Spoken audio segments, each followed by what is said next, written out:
هم روزی یه پاکت سیگار میکشید، هم 3 تا توپ طلا داشت.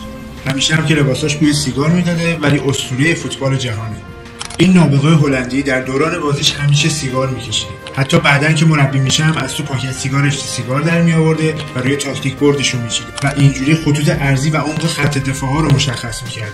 ولی داستان وقتی عجیب میشه که دکترها بهش میگن ریت داره نابود میشه از بس سیگار کشید و کرایوف یک شبه کل سیگاراشو میذاره کنار و حتی بعدا تو کمپای ترک احتیاط هم و افرادی که میخواستن سیگار رو ترک کنن مشاوره میداده. پس خدا رو شکر تا اینجا فهمیدیم که سیگار مانع کسب توپ طلا نمیشه. ولی رازش چیه که یه عده معتاد میشن، یه عده هم قهرمان جهان. اون همه سیگار کشیدن باعث شد که کرایوف سرطان ریه بگیره و در نهایت در سال 2016 مثل سیگاراش دود شد رفت هوا. اگه دنبال ویدیوهای پشت پرده و فان و البته بدون سانسور فوتبالی میگردی، حتما کانال سابسکرایب کن و پیج رو فالو کن، چون اینجا اکیزباله، جایی که فوتبال یعنی زندگی. همیشه یادت باشه فوتبال از لایف.